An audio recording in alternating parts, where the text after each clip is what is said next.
भन्सारी नेपाल बार एसोसिएसनले आज जुसै लालटिन बाले जुसै अँध्यारो परेको हो कि के हो खासै? होइन, यो अँध्यारोलाई एकदमै प्रतीकात्मक रूपमा हेर्नुपर्छ। यो साँच्चै दोस्रो अँध्यारो परेको होइन। जति बेला देशबाट न्याय हराउँछ त्यति बेला चाहिँ हामीले न्याय खोज्नका लागि उज्यालो बाल्नु पर्ने हुन्छ। त्यसका लागि चाहिँ आजका व्यवसायीहरूले लालटेन बाल्नु भएको छ। के अन्याय भइरहेको थियो लालटिन बाल्नेहरू? एउटा दुईवटा कानुन विपरीत कामहरू भएको।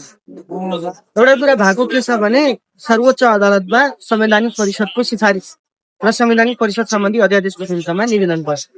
त्यो निवेदन दर्ता गर्ने नगर्ने अधिकार भनेको रजिस्ट्रारको हुन्छ। ठिक छ, उहाँले त्यो गर्न पाउनु, त्यो गर्यो। तर त्यसपछि जो निवेदक भएर आएको छ उसँग अर्को अधिकार हुन्छ।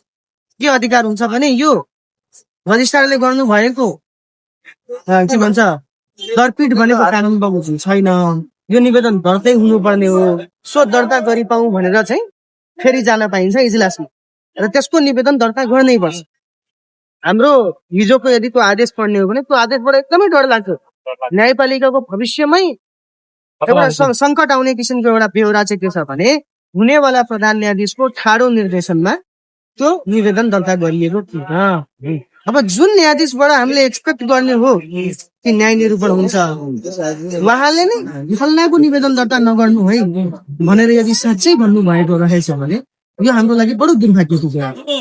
अनि हिजो त्यसलाई सुधार्नका लागि सम्माननीय कायम प्रधान न्यायाधीशले एउटा आदेश दिनु, त्यो न्यायिक आदेश होइन।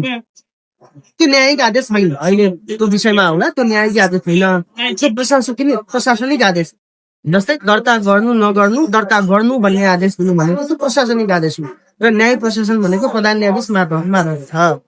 तर त्यसरी के भन्छ मुख्य रजिस्ट्रारले रेगुलर गर्न पाउने काम गरिँदैन भन्ने कुरा त परिकल्पना कानुनले गर्दैन। त्यो गर्छ नै भन्ने परिकल्पना गरेको हुन्छ। तर नगरिसकेपछि प्रधान न्यायाधीशले आफू इनहेरेन्ट गरेको पावरलाई प्रयोग गरेर त्यो आदेश दिनुभयो।